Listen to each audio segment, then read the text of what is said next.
السلام علیکم گائز، کیا حال ہے؟ ٹھیک ہو؟ اللہ تبارک و تعالیٰ کا احسان ہے، کرم ہے کہ جس اللہ پاک نے مجھے اور آپ کو ایک دن کی زندگی پھر مہلت عطا فرمائی۔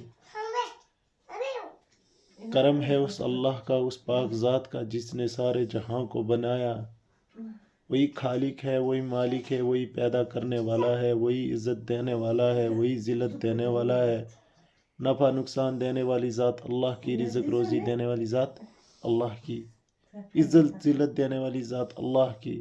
اللہ جسے عزت دینا چاہے اسے کوئی ذلیل نہیں کر سکتا، اللہ جسے ذلیل کر دے اسے عزت نہیں دے سکتا کوئی۔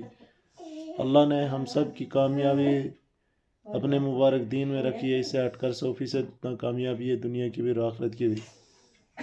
اللہ نے جو کامیابی رکھی ہے وہ اپنے مبارک دین میں رکھی ہے۔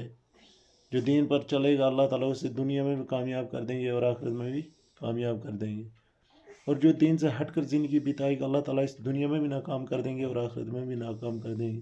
ہم سوچتے ہیں بڑے بڑے انجینئر بن جائیں، بڑے پائلٹ بن جائیں، بڑے ہم عہدیدار بن جائیں اور کامیاب ہو جائیں، پیسہ آ جائے، دولت آ جائے، لیکن یہ کامیابی عارضی کامیابی ہے، یہ تھوڑی دیر کے لیے ہے، موت پہ ختم ہو جائے گی۔ کامیابی تو وہ ہے جو جہنم سے بچ کر جنت میں جانے والا بن جائے، وہی اصل کامیاب ہے۔ جو جہنم سے بچے اور جنت میں چلا جائے وہ کامیاب ہے، ہمیشہ ہمیشہ کے لیے کامیاب وہ ہو گیا۔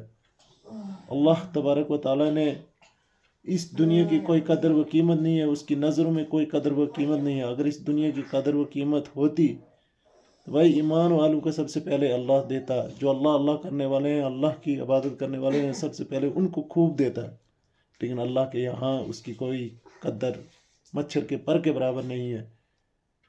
یہ دنیا دھوکے کا گھر ہے، یہاں ہی انسان آیا ہے، ایک دن خالی ہاتھ جائے گا۔ انسان خالی ہاتھ پیدا ہوتا ہے، خالی ہاتھ جانا ہے۔ اس لیے میرے بھائی بزرگوں دوستوں، ہم نے مرنے کی تیاری کرنی چاہیے۔ جھوٹ نہیں بولنا ہے، سچ بولنا ہے، غیبت سے بچنا ہے، چگلیوں سے بچنا ہے، غلط کاموں سے بچنا ہے، عبادت کرنی ہے، اللہ کو راضی کرنے کی بات کرنی ہے۔ جو بات ہم کریں سوچ سمجھ کے کریں، کسی کو ٹھیس نہ پہنچے، کسی کو تکلیف نہ پہنچے، کسی کا دل نہیں دکھانا ہے۔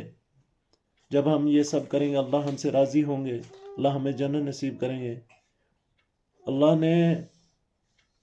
اللہ کا غیر اللہ کے بغیر کچھ نہیں کر سکتا۔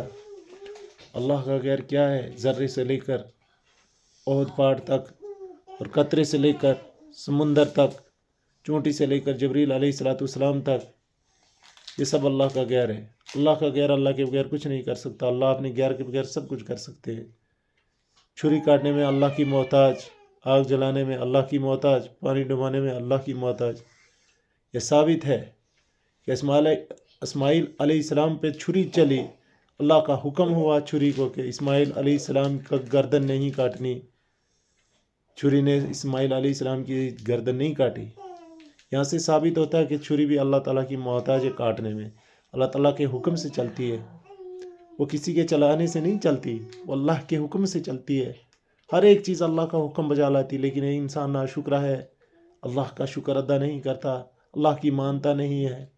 اللہ اس کو اسی لیے ذلیل کرتے ہیں، اس لیے دنیا میں بھی اس کو ذلیل کر کے رکھا ہے، کیونکہ اللہ کو جب چھوڑ دیا، اللہ کی رسی کو چھوڑ دیا تو انسان کو در بدر کی ٹھوکریں کھانی پڑتی ہے، ہر جگہ تکلیفیں اٹھانی پڑتی ہے۔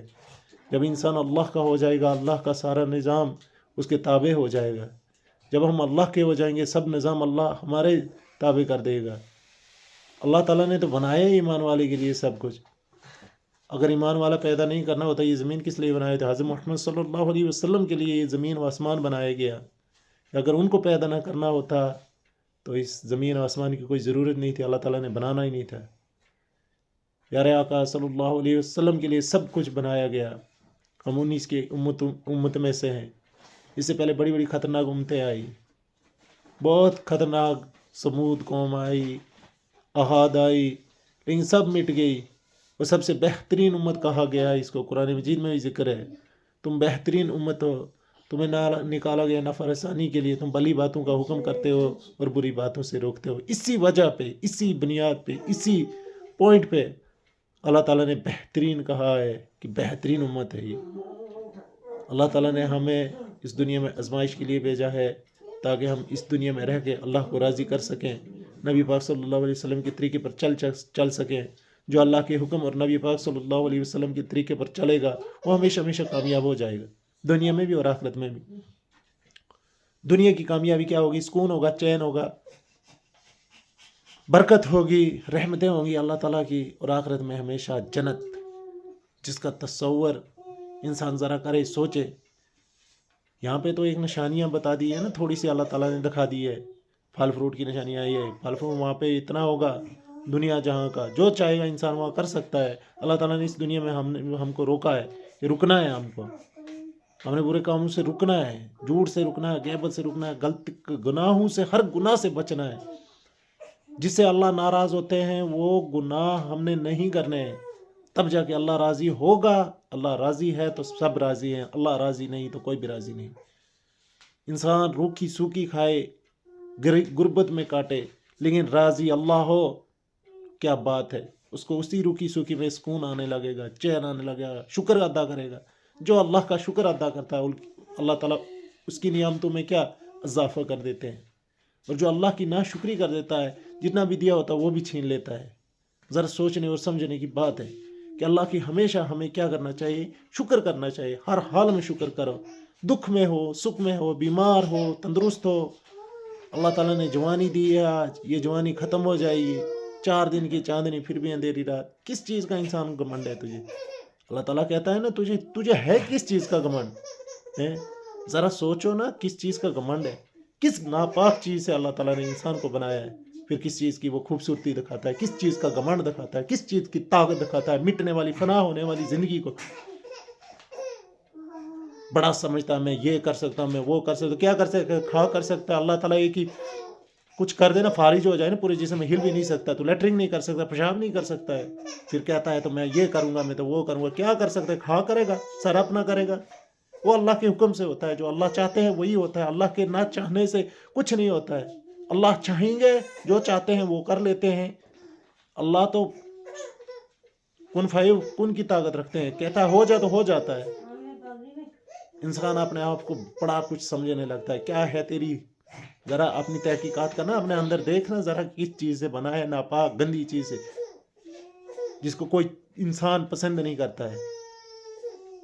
پھر اپنے آپ کو ذرا خوبصورت سمجھتا ہے. آج کی عورتیں ہوئی، مرد ہوئے، اپنے آپ کو بڑے سمجھتے ہیں.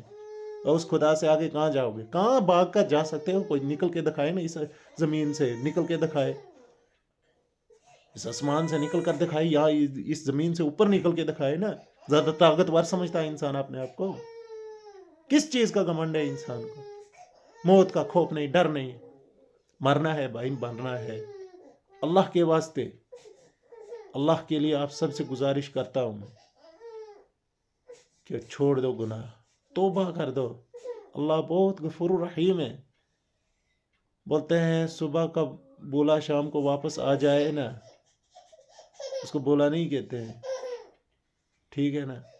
اسی طرح انسان جب گناہ کرتا ہے، اللہ کے یہاں آتا ہے، توبہ کرتا ہے، سچی توبہ دل سے رو کے اللہ سے مانگتا ہے، یا اللہ مجھ سے غلطی ہو گئی، معاف کر دے.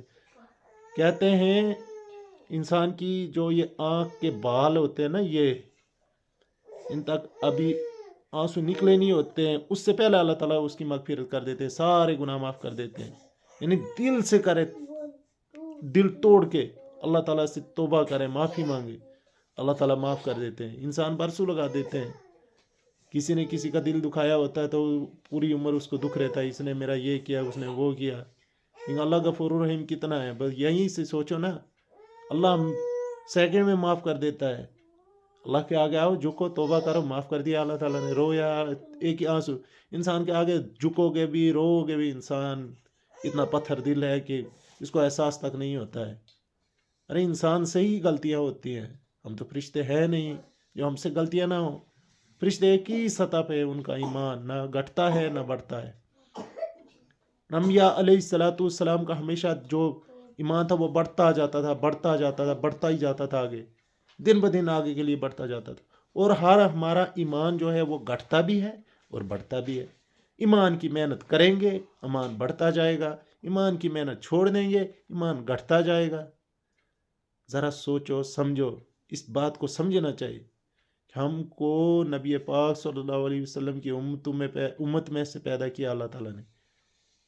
اس نبی پاک صلی اللہ علیہ وسلم کی امت میں پیدا کرنے کے موسیٰ علیہ السلام نے دعا مانگی اللہ تعالیٰ سے.